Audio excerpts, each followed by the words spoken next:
आज हामी क्लास 11 12 को फिजिक्सको कोर्सको स्ट्रक्चरलाई डिस्कस गर्छौं र त्यसलाई कसरी पढ्ने बथ कन्सेप्चुअल कुराहरू र त्यसको अहिलेको कोर्स डिजाइनमा कसरी चाहिँ पढ्ने के कुराहरू छ त्यसको क्वेशन प्याटर्नका कुराहरूदेखि लिएर कसरी चाहिँ हामीले फिजिक्सका कुराहरूलाई इजिली सल्भ गर्छौं भन्ने कुराहरुमा डिस्कस गर्छौं।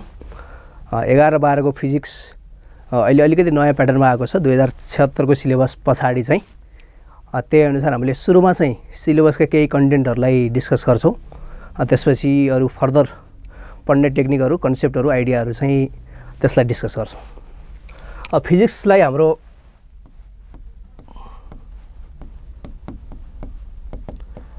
फिजिक्स भनेको अब नेचरकै स्टडी हो, नेचुरल फेनोमेनाहरुको स्टडी हो। एकदम रमाइलरी पढ्नुपर्छ फिजिक्सलाई चाहिँ। यसमा जनरली हाम्रो 11 र 12 मा चाहिँ मेकानिक्स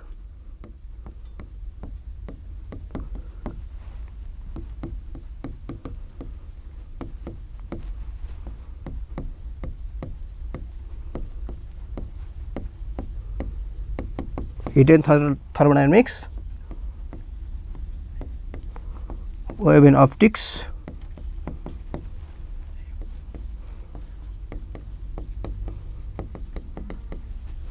electricity and magnetism,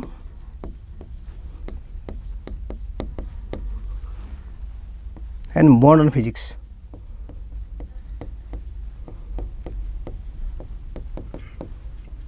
यो टपिकहरुलाई 11 12 मा ओभरअल कोर्समा अहिले डिजाइन गरेको छ। पहिला एसएससीबी को सिलेबस पुरानो सिलेबसमा चाहिँ मेकानिक्स 11 मा मात्रै पढाइ हुन्थ्यो, हिट एन्ड थर्मोडायनामिक्स 11 मा मात्रै पढाइ हुन्थ्यो, वेभ एन्ड अप्टिक्स चाहिँ 12 मा पनि थियो, अनि इलेक्ट्रिसिटी म्याग्नेटिजमको कुराहरुलाई पनि त्यसरी डिभाइड गरेको थियो। अहिले चाहिँ ओभरअल र mechanics, heat, wave, optics, electricity, magnetism र मोडर्न फिजिक्स यो सबैलाई चाहिँ 11 मा पनि 12 मा पनि त्यसरी दुईतिरै कोर्स राखेको छ। यो डिजाइन गरेको छ। त्यसले गर्दाखेरि हामीलाई मेकानिक्स 11 मा मात्रै पढ्नु पर्ने 12 मा पढ्नु नपर्ने भन्ने छैन। यसलाई स्प्लिट गरेको छ कोर्सले 2076 को सिलेबस अनुसार। र अब हामीले यसमा mechanics, heat and thermodynamics, wave and optics, electricity, magnetism र मोडर्न फिजिक्स यो टपिकहरु हामीले 11 मा पनि पढ्छौं र 12 मा पनि पढ्छौं र यसको च्याप्टर वाइज कति कन्टेन्ट छ, कति वेटेज छ भन्ने कुराहरु चाहिँ हामीले फर्दर डिस्कस गर्छौं। यो कुराहरु छ र 11 को फिजिक्सलाई म डिस्कस गर्छु। त्यो भन्दा अगाडि चाहिँ हामीले फिजिक्सलाई कसरी सल्भ गर्ने, फिजिक्सलाई गाह्रो सब्जेक्टको रूपमा लिन्छौं। त्यो गाह्रो छैन हैन, एक्चुअली त्यसलाई कन्सेप्चुअली अलिकति हामी फिजिक्सको क्वेशन देख्दाबित्तिकै डराउने, फिजिक्स भनेको गाह्रो भन्ने त्यसरी चाहिँ नगर्ने। फिजिक्सका साना टर्महरु, टर्मिनोलोजीहरुदेखि लिएर त्यसको बेसिक कन्सेप्ट बनाएपछि यसलाई इजिली हामीले सल्भ गर्न सक्छौं। र हाम्रो यो फिजिक्सलाई चाहिँ घोक्ने चाहिँ हुँदै होइन, नघोकिकन पढ्ने, नघोकिकन पढ्दाखेरि चाहिँ कन्सेप्ट लिएर पढ्ने। र अहिलेको सिलेबसको मार्क पनि त्यही नै छ। यो लर्निङ पिरामिड हाम्रो ब्लुम्स ट्याक्सोनोमी भन्छ, त्यसको लर्निङ पिरामिडलाई चाहिँ अलिकति यसले फोकस गरेको देखिन्छ। त्यसमा चाहिँ हामीले रिमेम्बरिङ गर्ने, अन्डरस्ट्यान्डिङ गर्ने, अप्लाई गर्ने र हायर एबिलिटी त्यो 4 टाइपको क्वेशनहरु चाहिँ हाम्रो 11 र 12 को फिजिक्समा त्यसलाई बेसिस बनाएर क्वेशनहरु डिजाइन गर्ने गर्दछ। यसपछि हामी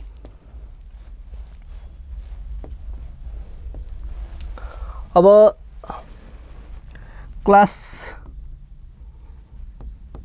11 को फिजिक्स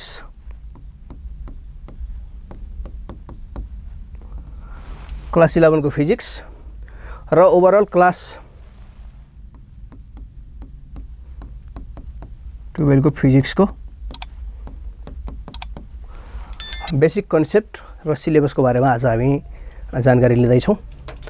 यसमा हाम्रो मैले भने अनुसार यसको फिजिक्सको सब्जेक्ट कोड यसको PHY 101 भनेर राखेको छ एनईबीले र अर्को 12 मा पनि PHY 102 भनेर राखेको छ। यसको हाम्रो मार्क्स टोटल मार्क्स चाहिँ हाम्रो 75 थ्योरी हो। यसमा पनि 12 मा पनि 75 थ्योरी हो प्लस 25 चाहिँ प्र्याक्टिकल इन्क्लुडिङ प्रोजेक्ट वर्क। हामीले मिनी प्रोजेक्टहरु पनि गर्नुपर्ने हुन्छ। यसरी डिजाइन गरेको छ। 75 थ्योरी, यो 75 थ्योरीमा 75 थ्योरीमा हामीले गर्नुपर्ने कुराहरू योमा आउने क्वेसनहरू के हो त कस्तो खाले क्वेसन सोध्छ त भन्ने कुरा सुरुमा ध्यान दिउँ। यहाँ हाम्रो मल्टिपल चोइस क्वेसन हामीले MCQ को कुराहरू सोध्छ। त्यसपछि सर्ट क्वेसन मैले SQ भने र लङ क्वेसन के हुन्छ LQ भनेर लङ क्वेसन यसरी डिजाइन गरेको छ कोर्स चाहिँ। र यो MCQ सोध्नुको कारण चाहिँ हामी 11 पढेपछि 12 मा जान्छौँ। 12 पछि हामीले विभिन्न इन्ट्रान्सहरू फेस गर्नुपर्ने हुन्छ। मेडिकल इन्ट्रान्स IUM को डिफ्रेन्ट युनिभर्सिटीको, त्यसपछि गएर हामीले IOE को इन्ट्रान्स, इन्जिनियरिङको इन्ट्रान्स, CSIT को इन्ट्रान्सहरुमा हामीले MCQ क्वेसनहरू चाहिँ फेस गर्नुपर्ने हुन्छ। त्यसमा सबभन्दा रोल चाहिँ फिजिक्सले खेलेको हुन्छ। फिजिक्सको MCQ राम्रो भयो भने करिब नाम निस्किने सम्भावना पनि बढी हुन्छ। फिजिक्सलाई त्यही भएर टफ नमान्ने अलि रमाइलो गरेर पढ्नुपर्छ। र म सकेसम्म चाहिँ फिजिक्सलाई अलि इन्जोयेबल हिसाबले रमाइलो हिसाबले पढाउने कोसिस गर्छु। मेरो नाम चाहिँ प्रमोद सुवेदी। MCQ हाम्रो कतिवटा शुद्ध रहेछ 11 वटा MCQ छ। Each carrying 1 marks 1 marks. यो 11 12 दुईटैमा हो। यसलाई हामीले 11 मार्क्स भनेर राखौँ। सर्ट क्वेसन 8 वटा सर्ट क्वेसन सोध्छ। एउटाको मार्क्स चाहिँ 5 मार्क्स। यसलाई हामीले 40 मार्क्स सर्ट क्वेसन। र लङ क्वेसन हाम्रो 3टा long question each carrying 8 marks. So the total marks is 24 marks. र टोटल हाम्रो सबै ओभरअल जोड्दाखेरि कति आयो त 75 मार्क्स को हाम्रो थ्योरी एक्जाम हुन्छ। र यसमा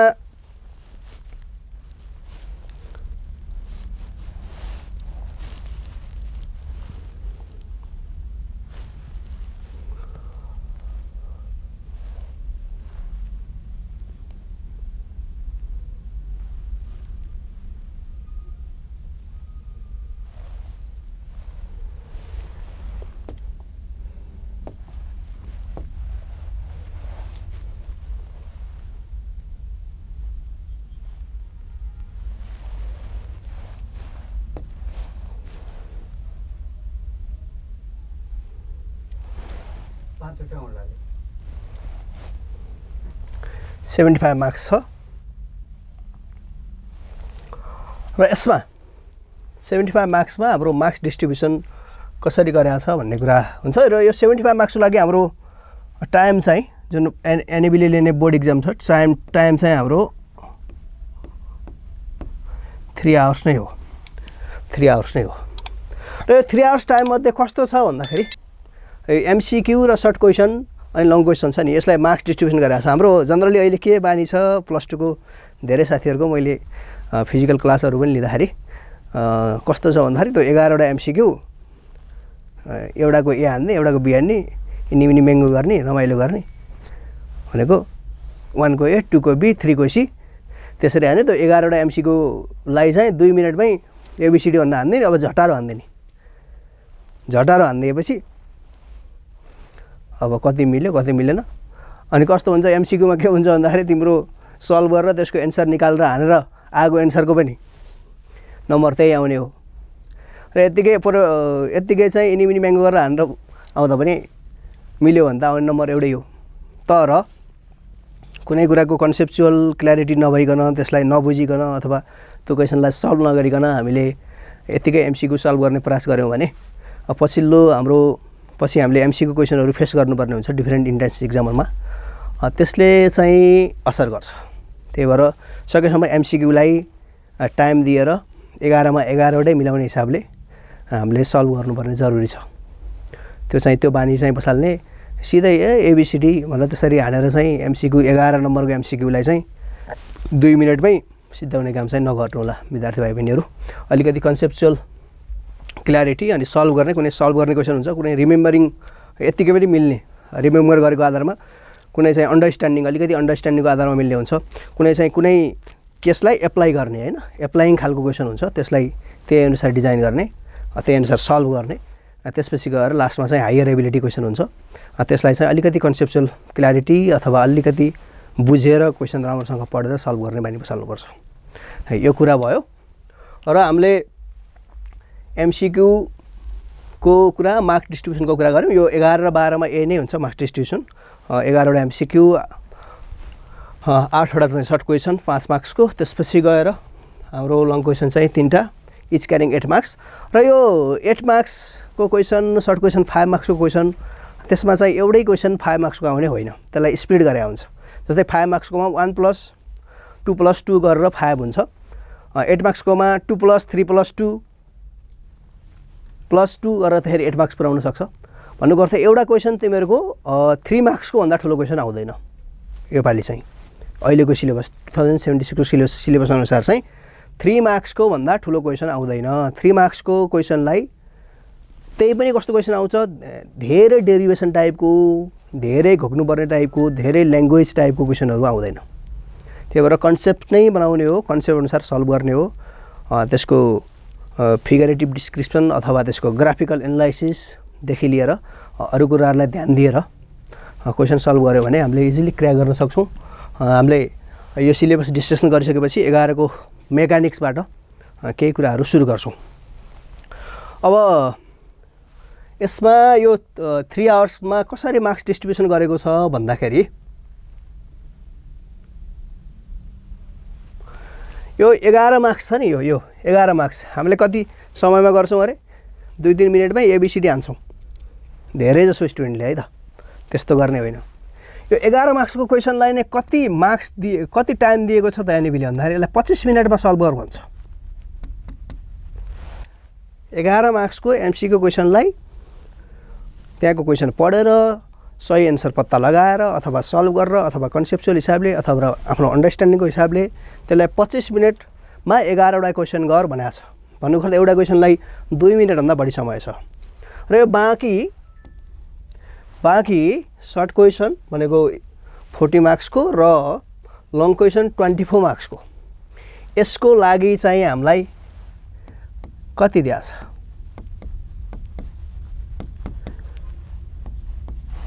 टोटल हाम्रो कति भयो त? 180 मिनट भनेको कति भयो त? यो टोटल कति भयो त? टोटल कति भयो त? 180 मिनट भनेको हाम्रो कति हो त? 180 मिनट भनेको कति हो त? यो 3 आवर्स। भनेको अर्थ यो कुरा एकदमै ध्यान दिनु है। 25 मिनट किन दिइरहेछ है त एमसीक्यूलाई? यो भनेको तिमीहरूलाई पछि कम्पिटेटिभ इक्जाममा जाँदा एउटा कन्सेप्चुअल क्ल्यारिटी, कम्पिटेटिभ इक्जाममा जाँदाखेरि मिलिगन वेल्ड्रप एक्सपेरिमेन्टलाई डिराइभ गर भनेर सोध्दैन नि त। त्यसको के कन्सेप्टका कुराहरू सोध्छ होइन। डाइमेन्सनल एनालाइसिसका कुराहरूदेखि लिएर होइन, मोडर्न फिजिक्सका ती क्वेसनहरू, इलेक्ट्रिसिटी म्याग्नेटिजमका कुराहरू, इभन मेकानिक्सका कुराहरू, वेभ एन्ड अप्टिक्सका कन्सेप्चुअल कुराहरू सोध्छ। त्यो एमसीक्यूमा सोध्छ र एमसीक्यूले चाहिँ तिमीहरूको कन्सेप्चुअल क्ल्यारिटीलाई एकदमै ब्रोड बनाउँछ। त्यही भएर एमसीक्यूलाई एकदमै इम्पोर्टेन्स दिएको कारण पनि त्यो हो। पहिला एसएससीमा हामीले +2 पढ्ने बेलाको टाइममा 4 मार्क्सको र 2 मार्क्सको क्वेसन सोध्थ्यो। 4 मार्क्सको क्वेसन लङ क्वेसनमा आउँथ्यो, 2 मार्क्सको क्वेसन सर्ट क्वेसनमा आउँथ्यो। 1 मार्क्सको एमसीक्यू क्वेसनहरू सोध्ने चलन थिएन। तर हामीले इन्ट्रान्समा चाहिँ फेरि एमसीक्यू नै सल्भ गर्नुपर्थ्यो। त्यही भएर अहिले अलिकति सजिलो पनि छ। त्यही इन्ट्रान्सलाई चाहिँ एउटा ब्याकअपको लागि पनि होइन, इन्ट्रान्समा पनि स्टुडेन्टले एमसीक्यूहरू फेस गर्नको लागि पहिल्यै एउटा प्र्याक्टिस गराउनको लागि पनि एनइबीले यो कन्सेप्ट ल्याएको हो जस्तो मलाई लाग्छ। यो कुरा छ। अब म अलिकति कम्पिटेन्सी लेभलको हिसाबमा जान्छु। कम्पिटेन्सी लेभलको हिसाबमा भनेको हाम्रो क्वेसनको टाइप, यो मैले क्वेसन कति आउँछ, कति मार्क्स आउँछ भन्ने कुरा गरेँ र मैले च्याप्टर वाइजको मार्क्स डिस्ट्रिब्युसन पनि मैले अहिले पछि डिस्कस गर्छु यस पछाडि। त्योभन्दा अगाडि चाहिँ हामीले के गर्छौँ भन्दाखेरि यो कम्पिटेन्सी लेभल जुन मैले भने 4वटा टाइप, त्यसलाई म डिस्कस गर्छु। ल, COMPETANCY कम्पिटेन्सी लेभल। यो भनेको हाम्रो क्वेसनको प्याटर्न कस्तो हुन्छ अरे, रिमेम्बरिङ हुन्छ, अन्डरस्ट्यान्डिङ हुन्छ, अप्लाइङ हुन्छ र हायर एबिलिटी हुन्छ। योबाट कसरी सोध्छ? 11-12 मा ओभरअल सोध्ने कुराहरूलाई बुझौँ। फर्स्टमा के छ? Remembering type question, remembering, BERING, remembering type. अर्को सेकेन्डमा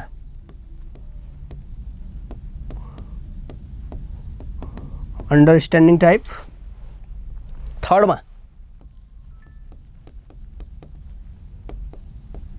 एप्लाइङ टाइपको क्वेसन र फाइनल्ली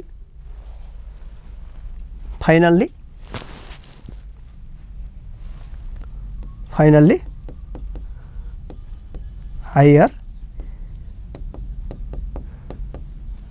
यो 4 टाइपको क्वेसन सोध्छ। यो 4 टाइपको क्वेसनलाई हामीले सल्भ गर्नुपर्ने हुन्छ।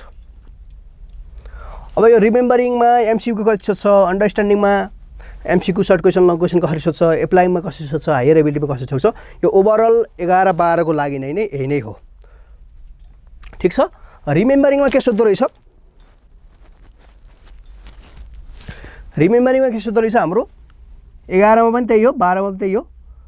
दुईटा एमसीक्यू, त्यो भनेको इच क्यारिङ 1 मार्क्स प्लस दुईटा सर्ट क्वेसन। दुईटा एमसीक्यू प्लस कति, दुईटा के सर्ट क्वेसन। दुईटा एमसीक्यू को मार्क्स कति भयो, 2 1 जा 2, दुईटा सर्ट क्वेसन को मार्क्स कति भयो, 2 5 जा 10 गर्दा कति, रिमेम्बरिङ टाइपको क्वेसन कति हुँदो रहेछ, कति मार्क्सको आउँदो रहेछ रिमेम्बरिङ टाइप, 12 मार्क्सको। अब जाउँ अन्डरस्ट्यान्डिङ भनेको बुझेर सल्भ गर्ने, क्वेसनलाई बुझ्ने अनि सल्भ गर्ने, त्यत्तिकै राम्रोसँग पढ्ने, क्वेसनले भन्न खोजेको कुरा के हो, त्यसको कीवर्डहरू के हो, त्यसलाई समातेर सल्भ गर्ने। त्यसमा कस्तो सोध्दो रहेछ, 5 वटा एमसीक्यू, 11 मध्ये 5 वटा एमसीक्यू अन्डरस्ट्यान्डिङ टाइपको हुँदो रहेछ, प्लस एउटा सर्ट क्वेसन हुँदो रहेछ, प्लस एउटा लङ क्वेसन। यो टाइप यसरी सोध्छ है। देखो 5 वटा एमसीक्यू, 1 सर्ट क्वेसन, यहाँ 1 लङ क्वेसन भन्नुको अर्थ 5 1 5 जा 5 5 5 10, यसको 8 मार्क्स गरेपछि कति मार्क्स आयो त, यो कति आयो, 18 मार्क्स। 18 मार्क्स चाहिँ अन्डरस्ट्यान्डिङ टाइपको क्वेसनबाट आयो। अब अप्लाइङ टाइपको कुनै कुरा बुझ्ने, त्यसको कन्सेप्ट बुझ्ने, त्यसको कन्सेप्टलाई एप्लाई गरेर त्यो क्वेसनलाई सल्भ गर्ने, कन्सेप्टलाई एप्लाई गर्ने, त्यसको एप्लिकेसन टाइपको क्वेसन हैन, एप्लाई गर्ने, हामीले कसरी एप्लाई गर्छौं त्यो कन्सेप्टलाई एप्लाई गर्ने टाइपको क्वेसनहरू सोध्छ। यसमा 3 वटा एमसीक्यू सोध्दो रहेछ भनेको अर्थ 3 मार्क्स, दुईटा सर्ट क्वेसन सोध्दो रहेछ, दुईटा सर्ट क्वेसन प्लस एउटा लङ क्वेसन भनेको कति आयो त, यसको 3 5 दुना 10, 10 3 13, 13 र 8 कति, 8 3 11, यो कति हुँदो रहेछ 21 मार्क्स। यसरी छ। र लास्टमा हायर एबिलिटी क्वेसन, अलिकति हायर लेभलको क्वेसन जुन चाहिँ रिमेम्बर, अन्डरस्ट्यान्डिङ, अप्लाइङ गरिसकेपछि हायर एबिलिटी टाइपको क्वेसन, अलिकति एडभान्स लेभलको, अलिकति कन्सेप्टले क्लियर नभएसम्म नमिल्ने खालको क्वेसन, त्यो टाइपको क्वेसनहरू सोध्छ। त्यसमा एउटा मात्रै एमसीक्यू सोधे, 1 एमसीक्यू सोध्छ प्लस एउटा एमसीक्यू भयो। अब हाम्रो 8 वटा के हो त, 8 वटा के हो हाम्रो, 8 वटा सर्ट क्वेसन भनेपछि हाम्रो कति कति हो, 2 2 4 1 5 भनेपछि कति आउनु हाम्रो छ, 3टा सर्ट क्वेसन यहाँ आउँदो रहेछ प्लस एउटा लङ क्वेसन यहाँ आउँदो रहेछ भनेपछि कति आउला यो, 1 एमसीक्यू भयो, 3 5 जा 15, 16 भयो, 16 र 8 कति भयो त 20 मार्क्स। यसरी डिभाइड गरेको छ। यसलाई जोडौँ कति भयो साथीहरू, 75 मार्क्स। यो कुरा पनि ध्यान दिउँ है, यो कुरा त्यही भएर हामीले यो चारवटा लेभलको जुन हैन, यो चारवटा लेभलको क्वेसनहरू सोध्छ, रिमेम्बर गरेरै मिल्ने क्वेसनहरू ओभरअल। यसमा लङ क्वेसन जनरली सोध्दो रहन्छ, 2टा एमसीक्यू, 2टा सर्ट क्वेसन 12 मार्क्स। अन्डरस्ट्यान्डिङमा 5 वटा एमसीक्यू, एउटा सर्ट क्वेसन, एउटा लङ क्वेसन 18 मार्क्स। अप्लाइङ टाइपको क्वेसनले 3 MCQ, 2 short question, 1 long question 21 marks. र हायर एबिलिटी चाहिँ 1 MCQ plus 3 short question plus 1 long question 24 marks. Total कति भयो त 75 मार्क्स। यही प्याटर्न हाम्रो यो के हो त क्लास 11 अनि केमा 12 मा यो रिमेम्बरिङ, अन्डरस्ट्यान्डिङ, अप्लाइङ र हायर एबिलिटी टाइपको क्वेसनको प्याटर्न चाहिँ यही नै हो। 11 मा सोध्ने बोर्ड इक्जाममा र 12 मा सोध्ने बोर्ड इक्जाममा पनि यही नै हो।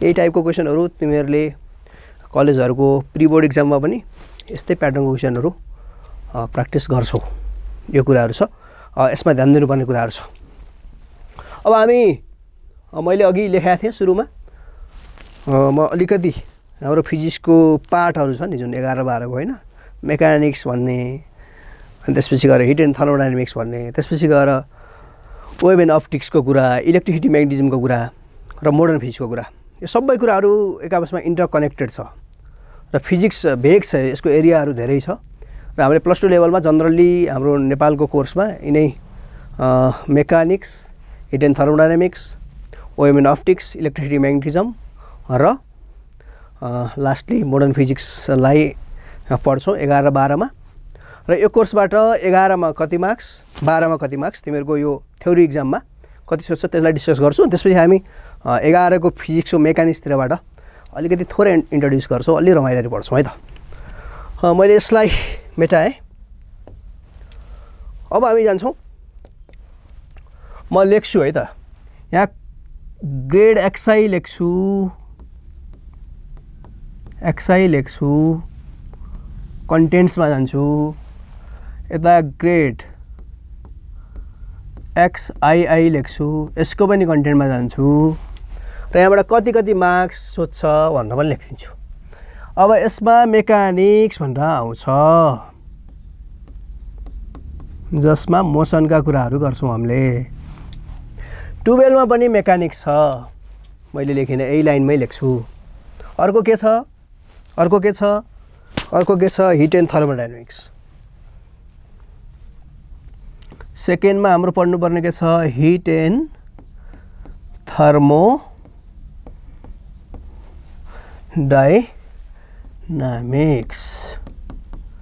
थर्ड मा के छ मेकानिक्स हिट त्यसपछि गएर थर्ड मा हाम्रो आउँछ वेभ को कुरा र अप्टिक्स एकै ठाउँमा राख्दै छ यसलाई वेभ र अप्टिक्स र अर्को इलेक्ट्रिसिटी एन्ड म्याग्नेटिजम यो पढाइ हुन्छ र लास्टली हामी जान्छौं केमा मोडर्न फिजिक्स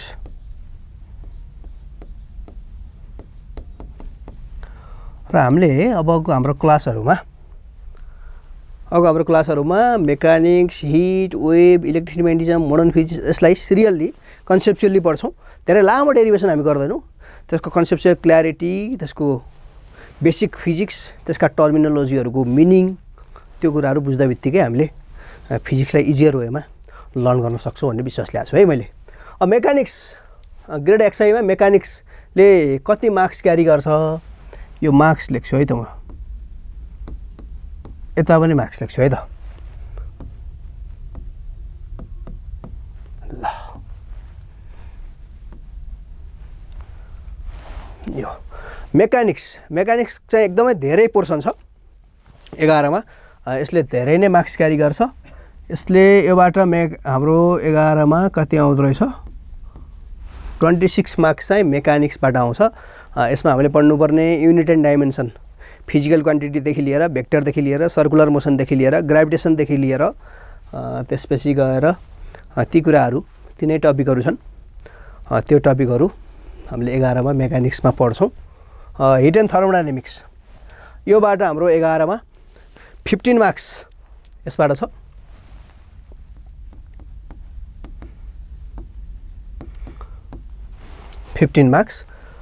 फिफ्टिन मार्क्स चाहिँ हाम्रो हिट एन्ड थर्मोडायनामिक्सबाट सोध्छ यसमा MCQ short question long question मिलाएर सोध्ने हो यो ओभरअलको कुरा त्यसपछि गएर हाम्रो वेभ एन्ड अप्टिक्स यो 9 मार्क्स को सोध्छ वेभ एन्ड अप्टिक्स 9 मार्क्स को सोध्छ र इलेक्ट्रिसिटी म्याग्नेटिजमले पनि मेजर पोर्सनलाई क्यारी गर्छ यसमा यसलाई 16 मार्क्स यसमा सोधेको छ र मोडर्न फिजिक्समा छोटो छ अलिकति यसमा पनि 9 मार्क्स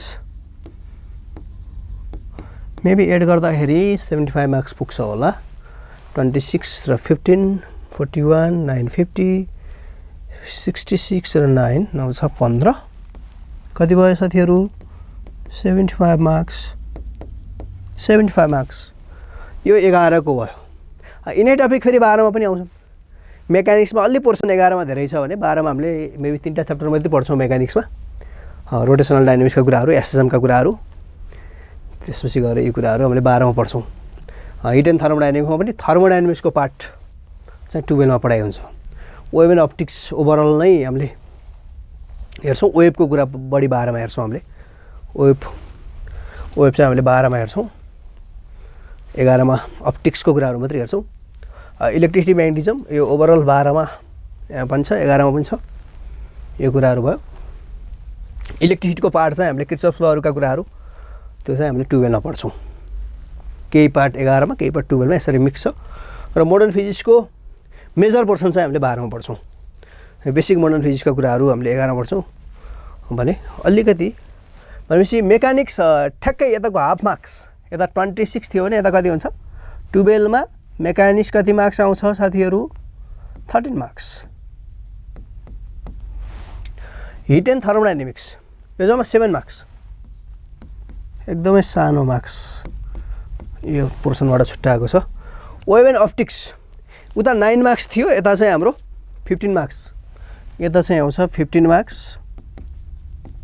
15 मार्क्स वेभ एन्ड अप्टिक्सले क्यारी गर्छ।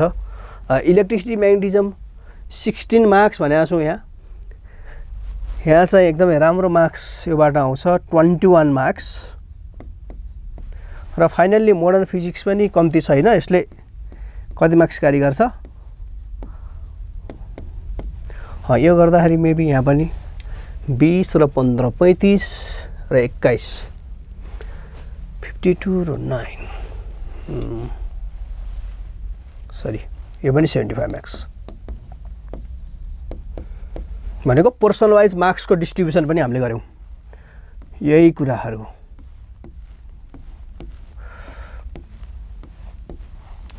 ठिक छ। यो कुराहरू पनि हामीले यो अब हामीले कुनै पनि कुरा, कुनै पनि subject, physics, chemistry, mathematics, even Nepali, English पढ्दै गर्दाखेरि सुरुमा गर्नुपर्ने केही टिप्सहरू मैले सुरुमा त हामीले सिलेबसलाई एकदमै अन्डरस्ट्यान्ड गर्ने। सिलेबसको पेरिफेरीमा, सिलेबसभन्दा हाम्रो ठुलो केही पनि हो नि त सब्जेक्टको लागि होइन, करिकुलम सबभन्दा ठुलो कुरा हो। त्यसलाई फोकस गरेर पढ्ने बानी बसाल्नुपर्छ। सिलेबसमा भएका सबै कुराहरूलाई, कन्टेन्टलाई चाहिँ आफूले पढ्ने, बुकहरू पढ्ने बानी बसाल्ने। अहिले धेरै सजिलो छ, युट्युबदेखि लिएर अरू धेरै प्लेटफर्महरूमा पनि हामीले इभन क्लासमा टिचरको मात्रै भर पर्नुपर्ने अवस्था थियो केही समय अगाडि, त्यो छैन अहिले है। स्टुडेन्टलाई अलिकति सजिलो छ। र त्यो हामीले अरू सोसल मिडियाहरू चलाउने टाइममा चाहिँ केही युट्युबमा अलिकति भिडियो हेर्ने अथवा गुगलमा इभन हामीले अहिले एआईका टुल्सहरूमा नबुझेका कुराहरूलाई इजिली बुझाउन चाहिँ धेरै टुल्सहरू युज हुन्छ। त्यसलाई युटिलाइज गर्न सकिन्छ है स्टुडेन्टहरू। त्यो भएर यो लर्निङ एउटा पछाडिको ब्याचलर लेभल र युनिभर्सिटी लेभलको मास्टर्स लेभल अथवा इभन एब्रोडै जाँदा पनि यो कन्सेप्टलाई हामीले लिएर जानुपर्ने हुन्छ। त्यही भएर त्यो बेस बनाउने ठाउँ चाहिँ 11-12 हो। त्यही भएर त्यो कन्सेप्चुअल क्ल्यारिटी सहित अलिकति पढ्ने बानी बसाल्ने, खोज्ने बानी होइन, किताब पढ्ने बानी बसाल्ने, सरको नोटमा मात्रै नरमाउने, सरको नोटको अलावा अरू कुराहरू अलिकति क्रिटिकल्ली कमेन्ट गर्न सिक्ने, क्रिटिकल्ली एनालाइज गर्ने। यस्तो भयो भने के हुन्छ भनेर अलि थिङ्क गर्ने। फिजिक्समा चाहिँ थिङ्किङ लेभल चाहिँ अलिकति ब्रोड बनाइयो र कन्सेप्चुअली कुनै कुराहरूलाई अन्डरस्ट्यान्ड गर्न सकियो र त्यसलाई भिजुअलाइज गर्न सकियो भने चाहिँ हामीले इजिली मार्क्स पनि क्र्याक गर्न सक्छौँ र यसको बेनिफिट हामीले इन्ट्रान्स इक्जामहरूमा इजिली लिन सक्छौँ। यो मेरो सजेसन हो। यो कुराहरू मैले डिस्कस गरेँ। ओभरअल मैले अहिलेसम्म के डिस्कस गरेँ? हाम्रो 11-12 को फिजिक्समा पढाइ हुने कुराहरू के रहेछ, त्यसको च्याप्टर वाइज मार्क्स डिस्ट्रिब्युसनको कुराहरू के रहेछ, कति रहेछ, र हाम्रो क्वेसनको प्याटर्न कसरी सोध्दो रहेछ, जस्तै रिमेम्बरिङ टाइपको, अन्डरस्ट्यान्डिङ टाइपको, अप्लाइङ टाइपको, हायर एबिलिटी टाइपको कसरी कति क्वेसन सोध्छ भन्ने कुराहरू र हाम्रो इक्जामको मार्क्स डिस्ट्रिब्युसन र क्वेसनमा सर्ट क्वेसन, लङ क्वेसनलाई कति मार्क्स, एमसिक्यूलाई कति मार्क्स होइन, यी कुराहरू ओभरअल डिस्कस गरेँ। ग्रेड एक्सआईको, ग्रेड एक्सआईएको दुइटैको।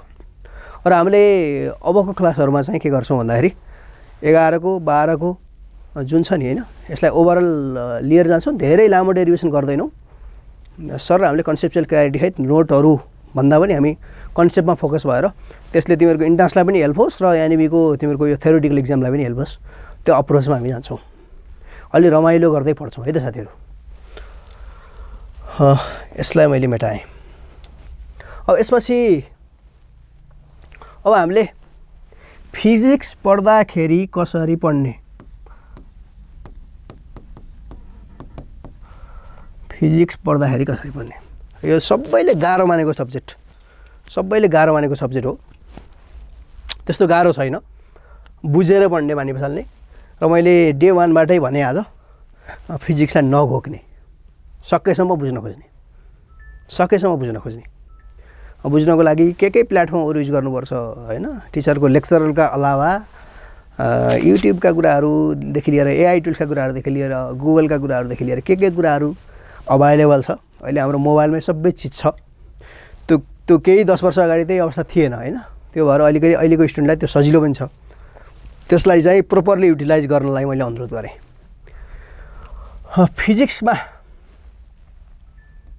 सुरुमा के गर्ने,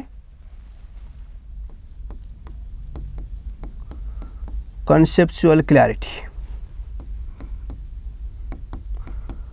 भनेको यो कुरा किन भयो, यस्तो कसरी भयो भनेर भिजुअलाइज गर्ने हैन, आफूले भिजुअलाइज गर्ने, कन्सेप्ट लिने, किन यस्तो भयो हैन, वाइको कुराहरू हैन, यो कुराहरू हैन, क्रिटिकल्ली थिङ्क गर्ने है, अलिक क्रिटिकल वेमा थिङ्क गर्ने, कन्सेप्चुअल क्ल्यारिटीका कुराहरू। र अर्को कुरा कसरी पढ्ने, अर्को idea of basic terminology in physics.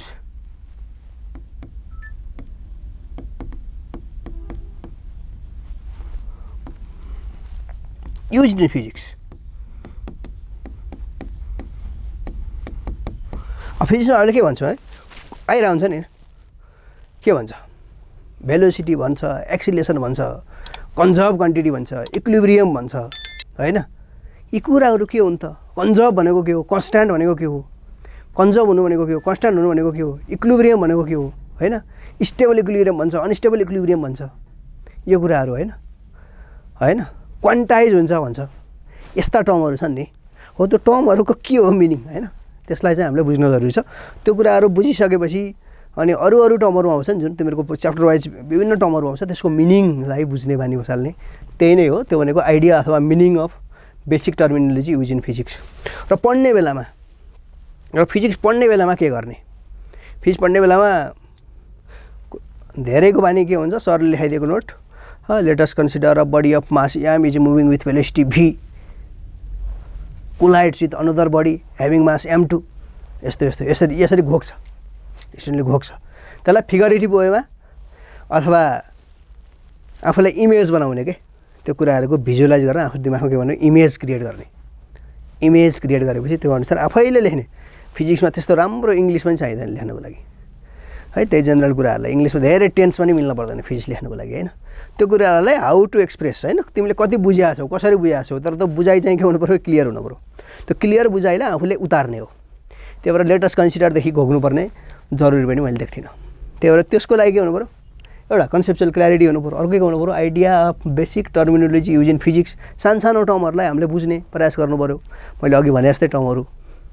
र पढ्ने बेलामा के गर्ने, थर्ड आइडिया चाहिँ के गर्ने, फिजिक्स पढ्दाखेरि म्याक्सिमम के गर्ने, रिभिजन गर्ने। म्याक्सिमम रिभिजन साथसाथै के गर्ने, म्याक्सिमम प्र्याक्टिस गर्ने। यो कुरा है, म्याक्सिमम रिभिजन म्याक्सिमम प्र्याक्टिस मैले भन्दै आएको कुरा छ भनेको। रिभाइज गर्ने भनेको आज तिमीहरूले पढेर जान्छौ नि, अब सरले पढाउनु भयो एउटा च्याप्टर युनिट 10 डाइमेन्सन पढाउनु भयो मेकानिक्सको, त्यसलाई आजै पढ्ने। त्यो मैले फिजिक्सको मात्रै भनेको होइन, केमिस्ट्रीको म्याथमेटिक्सको आज पढाएको कुरा चाहिँ आजै अप टु डेट हुने।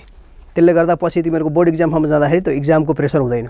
यो तराजुमा राख्यो भने के हुन्छ, म सिधै गएर बोर्ड इक्जामको बेलामा पढ्छु अनि पास गर्छु भन्यो भने के हुन्छ, तिमीहरूको दिमागमा चाहिँ यो तराजु हुन्छ, तराजु यहाँ यस्तो तराजु हुन्छ, यतापट्टि एउटा हुन्छ, यतापट्टि एउटा हुन्छ, अनि तिमीहरूको कोर्सको लोड के हुन्छ, एकदम धेरै। तिमीहरूको पढाइ के हुन्छ, तिमीहरूको पढाइको लेभल कुन चाहिँ यता हुन्छ, यसले झ्याक दिन्छ, यो कोर्सको लोडले झ्याक दिन्छ। त्यसो गऱ्यो भने एकैचोटि म लास्टमा गएर पढ्छु भन्यो भने धेरै स्टुडेन्टले त्यही गर्छ, त्यही नै कमजोरी हो। यस्तरी है, तराजुले झ्याक दियो अनि के हुन्छ प्रेसर हुन्छ रातभरि नसुतिकन पढ्यो अनि जाँचमा गएर के हुन्छ एकैचोटि पढ्न खोजेपछि दिमागले काम गर्दैन अनि त्यो भएपछि इक्जाम के हुन्छ बिग्रिन्छ धेरै स्टुडेन्टले गर्ने गल्ती यो हो त्यो गल्ती नगरौँ भनेको आज पढाएको कुरा आजै अपडेट हुने त्यसको कन्सेप्ट लिनुपर्ने हो कि त्यसको अन्डरस्ट्यान्डिङ राम्रो गर्नुपर्ने हो कि त्यसका केही टर्मलाई रिमेम्बरै गर्नुपर्ने हो कि होइन ती कुराहरूलाई कसरी एप्लाई गर्ने भन्ने हिसाबले सोचेर अलिकति इनोभेटिभ वेमा अलिकति क्रिटिकल वेमा अगाडि बढ्यो भने सजिलो हुन्छ त्यो कोर्सले झाँक्ने काम हुँदैन कि कोर्सले झाँक्ने काम हुँदैन किन हुँदैन कसरी हुँदैन भन्दाखेरि तिमीहरू डे टु डे अपडेट छौ त्यो कुराहरूलाई रिभिजन गरिरहेको छौ जस्तै अब तिमीहरूको फिजिक्सको एउटा मेकानिक्सको च्याप्टर सकियो अनि केमिस्ट्रीको एउटा सकियो म्याथमेटिक्सको एउटा सकियो त्यो सबै सकिएको कुराहरूलाई मजाले रिभाइज गर्ने मजाले प्र्याक्टिस गर्ने सकेसम्म लेखेर प्र्याक्टिस गर्ने फिजिक्स यस्तरी हेरेर आउँदैन यस्तरी हेरेर फेसबुकमा कसले प्रोफाइल पिक्चर चेन्ज गरेर त सम्झिएला होइन फिजिक्स यसरी हेरेर चाहिँ आउँदैन अलिकति लेख्ने होइन क्रिटिकल्ली नोट आफ्नो वेमा बनाउने हो है नोटमा चाहिँ कोहीले एउटा रातो कलमले लेखा हुन्छ एउटा निलोले लेखा हुन्छ त्यस्तो गर्नुपर्ने जरुरी छैन नोट भनेको आफूले बुझिने वेमा प्रिपेयर गर्नुपर्छ है यो मेरो सजेसन हो त्यही भएर नोट चाहिँ आफ्नो वेमा लेख्ने आफ्नो फ्लोमा होइन आफूले जसरी बुझ्न सक्छ त्यसरी होइन सबै सरको नोटको पनि भर नपर्ने अझ खोजेर लेख्ने बानी अलिकति यो कुरा भयो त्यही भएर मैले भनेको म्याक्सिमम रिभाइज गर्ने भनेको आज पढाएको कुरा आज अपडेट हुने अनि भोलि नयाँ च्याप्टर सुरु भयो भने पनि पहिला अगाडिको कुराहरूलाई यसो पाना पल्टाएर हेर्ने किनकि धेरैपल्ट पढिसकेपछि त्यो कुरा दिमागमा आफै सेट हुन्छ अनि नयाँ च्याप्टरलाई सुरु गर्दै जाने अनि पल्टाउँदै जाने अनि पाना पल्टाउँदाखेरि याद हुने हुन्छ कि अनि म्याक्सिमम प्र्याक्टिस गरेपछि त त्यो प्र्याक्टिस पनि कस्तो प्र्याक्टिस हो कस्तो प्र्याक्टिस इफेक्टिभ हुन्छ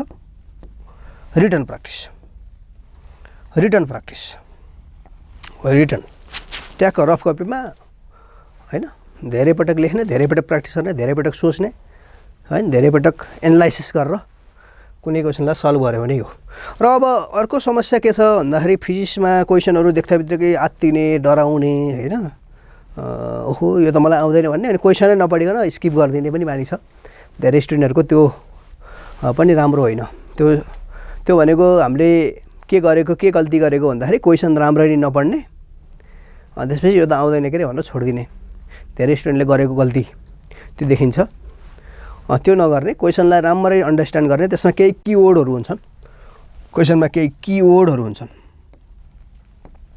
किवर्ड यो इभन तिमीहरूको न्युमेरिकलमा पनि हुन सक्ला यो केमा हुन सक्छ बढी यो न्युमेरिकलमा हुन सक्ला बढी किवर्डहरू अर्को इभन तिमीहरूको एमसिक्यूमा बढी सोध्छ किवर्डहरू भनेको त्यो क्वेसनको मेजर कन्सेप्ट त्यही वर्डले चाहिँ बोक्या हुन्छ सर्ट क्वेसनमा हुन्छ अलिअलि अङ्क क्वेसनमा पनि हुन्छ किवर्डहरू त्यसलाई समातेर यो किवर्डलाई समातेर सल्भ गर्ने बेसिकल्ली बढी हामीले न्युमेरिकल र एमसिक्यूमा त्यो किवर्डलाई समातेर क्वेसनहरू सल्भ गर्न थालियो भने चाहिँ एकदमै इजी हुन्छ यो इजिएस्ट वे हो त्यही भएर सानो कुराहरू त्यो सानो किवर्डलाई आफूले अन्डरलाइन गरेर त्यसलाई बुझेर त्यो अनुसार सल्भ गर्ने बानी बसाल्नुपर्छ एउटा सानो किवर्डले नै क्वेसनको डिरेक्सनलाई चाहिँ चेन्ज गरिदिएको हुन्छ त्यही भएर त्यो किवर्डलाई पनि नछोड्ने है त एउटा अर्को सजेसन क्वेसन सल्भ गर्ने बेलामा र क्वेसन राम्रोसँग पढ्ने अर्को मैले के भने अर्को क्वेसन के भने while solving the question either it is numerical or MCQ or long question or short question please read the question carefully. Read the question carefully. Read the question carefully. है केयरफुल्ली क्वेसन पढ्ने र त्यो अनुसार आफूले सोचेर अनि आफूले solve गर्ने यो कुराहरू ध्यान दिने यिनै कुराहरू नै हो टर्मको कुराहरू बेसिक टर्मका कुराहरू किवर्डका कुराहरू क्वेसनलाई राम्रोसँग केलाउने बानी बसाल्ने त्यो भएपछि हामीले इजिली र इन्ट्रान्समा पनि क्र्याक गर्न सकिन्छ हाम्रो बोर्ड एक्जामको थ्योरिटिकल एक्जामलाई पनि इजिली क्र्याक गर्न सकिन्छ यो कुराहरूलाई मैले यहीँ नै राखेँ फिजिक्समा पढ्ने टेक्निकका कुराहरू पनि मैले बेसिकल्ली भने आफ्नो एक्सपिरियन्सको आधारमा हाम्रो स्टुडेन्टहरूले अब यो अनुसार आफ्नो पढ्ने तरिका चाहिँ फरक हुन्छ सबैको होइन मेरै तरिका फलो गर्नुपर्छ भन्ने चाहिँ छैन। तर मैले यो मेरो एक्सपिरियन्सको आधारमा चाहिँ यी कुराहरूलाई सबै सब्जेक्टमा कन्सेप्चुअल क्ल्यारिटीको कुरा, बेसिक टर्मिनोलोजीहरूलाई बुझ्ने, त्यसलाई केलाउने, अनि कुराहरूलाई म्याक्सिमम रिभिजन गर्ने, म्याक्सिमम प्र्याक्टिस गर्ने, क्वेसनमा आएका किवर्डहरूलाई चाहिँ केलाउने होइन। प्र्याक्टिस गर्दा चाहिँ रिटर्न वेमा प्र्याक्टिस गर्ने र क्वेसनहरूलाई केयरफुल्ली अन्डरस्ट्यान्डिङ गर्ने गर्यो भने चाहिँ सजिलो हुन्छ। त्यो भएर त्यसमा ध्यान दिन मैले आवश्यक ठान्छु। र म अब बेसिकल्ली कोर्स स्ट्रक्चरको बारेमा मैले डिस्कस गरेँ र बेसिक हाम्रो क्वेसन मार्क्सको डिस्ट्रिब्युसनको कुराहरूमा डिस्कस गरेँ। हाम्रो एमसिक्यू टाइपको question, short question, long question होइन, त्यो कसरी गर्ने भन्ने वेमा पनि हामीले डिस्कस गर्छौँ, गर्दै गरौँला।